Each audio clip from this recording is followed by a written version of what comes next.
Hey there everybody, this is Sapphire Mac. This movie was much better, let's talk about it.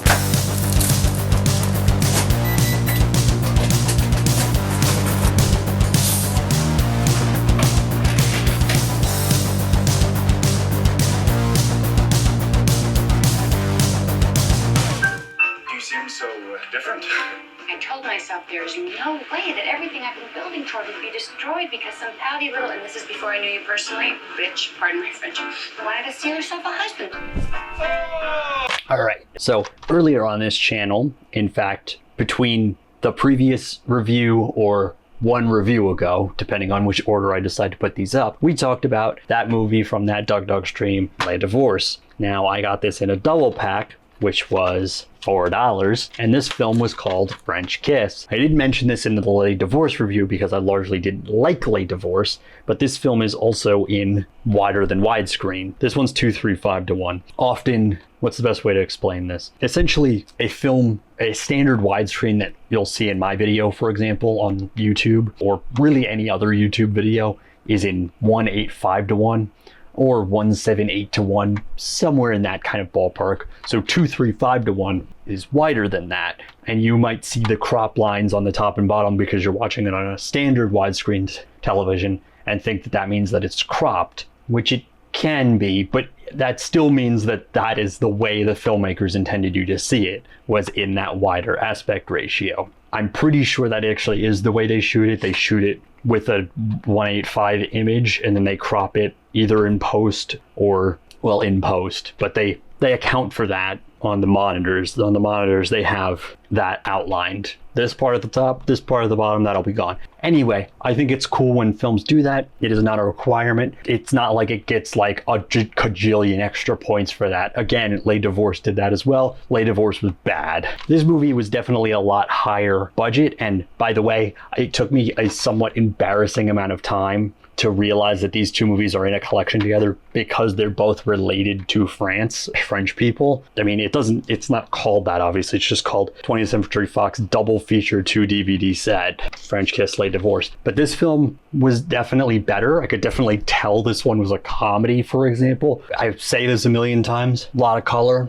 look really nice, but we're getting ahead of ourselves. This is a film starring Meg Ryan and Kevin Kline. I think I know that guy. I think he was in like A Fish Called Wanda, maybe. I've never seen that movie, so we'll just have to check it on Wikipedia. But anyway, this film is about Meg Ryan, who is an American who is moving to Canada with her fiance. Everything's going great for her. Life is beautiful and wonderful and all that shit, but she's a bit safe. If I remember correctly, there was a decent amount of time between when I watched the film, the first half of it, and then the second half, there were days in between that, and then when I've recorded this review. So, but I'm pretty sure very soon into the movie, we see her on an airplane and she's freaking the fuck out as it's like about to take off. But then it turns out that's just a flight simulator, I guess, to get her acclimated to the conditions. But yeah, this one is definitely like a romantic comedy, but I kind of enjoy that there is the same kind of thing that happens in Les Divorce, but it's much more focused and tuned in. This film, by the way, was directed by Lawrence Kasdan and written by Adam Brooks, and it was actually produced by Meg Ryan, or she was an executive producer or something like that. In some capacity, she was responsible for monetarily or planning wise getting this movie together. So that's nice. I haven't seen a ton of Meg Ryan movies. I've seen like You've Got Mail, which is a cute little movie with her and Tom Hanks. So I think she kind of tends to play pretty similar characters, but there's nothing wrong with that in my opinion. I mean, for however long it lasted, Michael Cera basically made an entire career off of doing that sort of thing. I don't really know what he's up to anymore, but so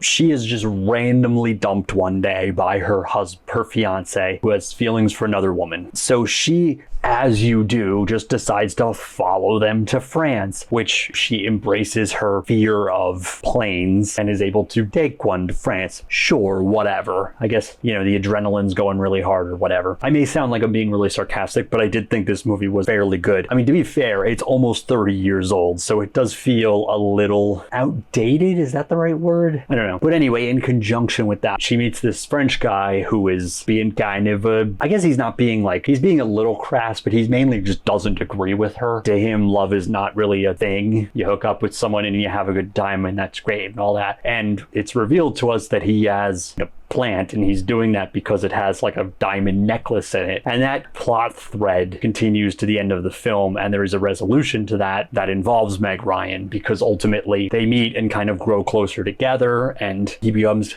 a bit more sort of open to the idea of like being in love or whatever. You know, stuff that if you're not a romantic comedy fan, you'll probably be like, ew, that's cringe. But yeah, I would say one thing though is do not get this print of the film, this collection, which is from 2008. The visual quality is a bit crunchy, and there's also a part where for like, I don't know, the last like half hour to 45 minutes, a blue stripe just kind of appears on this like left side of the frame. Why? I don't know, but like it's a weird thing. But yeah, so there are definitely some moments where it gets, I wouldn't say it gets super over the top, but it definitely becomes a comedy. Like Meg Ryan is involved in some, like she falls over into a bunch of pastries or whatever. That's a scene that happens, and then she's like crawling around on the ground, and it's all kind of pathetic. And I will say that is part of the thing. It becomes a little eye-rolly to a certain extent, the extent to which she's trying to get this guy back who is clearly not interested. So it's just kind of like, come on girl, like have some fucking self-respect. Like obviously to a certain extent that does happen eventually, but like at a certain point it just does become a little eye-rolly. I wouldn't say it's the funniest movie I've ever seen, but I've definitely seen unfunnier movies, and it's not like it was cringily bad or anything in terms of the comedy. It was a silly, goofy movie that also was fairly sincere at points, and I think that that's a good thing. As I said at the top of the show, it was pretty colorful. A little, as I said, it was hard to appreciate because the video quality was pretty crunchy. I watched it on my computer, so I couldn't tell you what the bit rate was, but I have a feeling that it was kind of low, even for a DVD, which I don't know why, because I have films in here that are like on an 8-pack, so there's like 4 films on one DVD. Those having a crunchy ass bit rate makes perfect sense. This is a 2-disc set. The film is on a disc by itself. It's almost like they just didn't give a shit. I mean, 2008, to be fair, isn't that late. I think that's about 10 years or so into DVD technology, but no, that's no excuse. Like 10 years in, like come the fuck on. There should be a better, maybe it wasn't remastered. I don't know. I'm just speculating here now. I'm just making shit up. But anyway, yeah, I'd say if you like romantic comedies, especially if you like, as I said, something like You've Got Mail. I've never seen Sleepless in Seattle, but I'm assuming it's similar. It's the one they credit her with on the box. You know, it's a fun time. It's a little goofy. It's a little unrealistic, but it's a movie. So like ultimately, who really cares all that much how realistic it is? You know, it's about, and I guess I could say that there's potentially a problem that could be seen where it's, you know, the French guy, Luc, which they make a bit of a joke about. A little stupid, but not overly stupid, so whatever. That he is sort of corrupted and becomes like less, he becomes like Americanized in the way that he, because as I said, he starts off a little more crass and a little more like sort of dismissive about like love and relationships and stuff like that. And, you know, I guess you could see that him becoming less of that could potentially be seen as like a cultural, not erasure, but like a cultural kind of like, oh, that's a little gross. But I'm also not French, so like I can't really speak on that too much. It's a very straight movie, so if that, you know, if that's not something you're looking for, if you're even gayer than I am,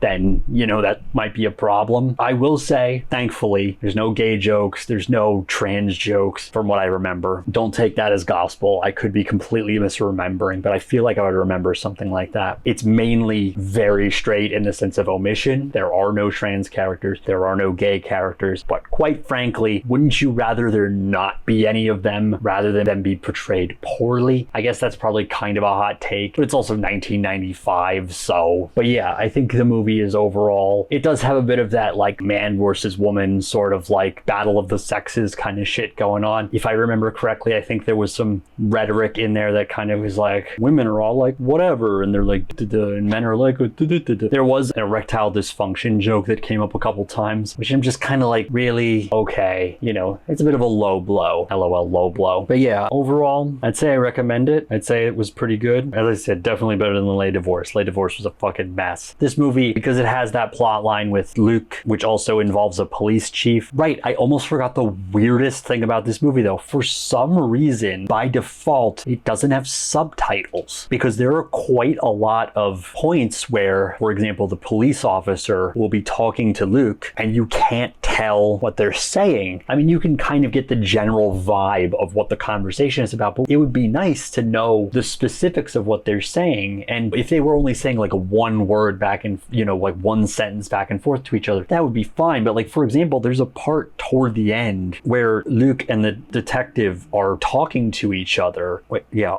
I think so. Let's not even talk about that scene. Let's talk about, there's a scene where he's like arrested or whatever, and the chief and him are like going back and forth with each other, and you just can't tell what they say. And it's just like, well, why though? Because again, it's an American film. Most of the dialogue is in English. So I just don't really understand why they would do that. I mean, maybe I guess to make it more realistic, but like also it's a movie, and also it's like got this kind of, you know, it's a film with this kind of slapstick thing, and also Meg Ryan like can't really take a hint about when her husband doesn't like her. So like, why do we need realism in a romantic comedy and in such a weirdly specific way? But yeah, I like movies where everything winds up well and where we can have a good laugh along the way and where we can have some nice sweet moments. So overall, I'd say this movie's pretty good. If you can find it for cheap, or if it's on Netflix, I don't know if it is on Netflix, give it a watch. Anyways, it's just Sapphire America with PXKM Productions. Like, comment, share, vote, subscribe, all that kind of shit. And until we meet again, so long, farewell, I'll be this and adieu. Peace out. You're watching PXKM Productions. PXKM Productions. Watch me play.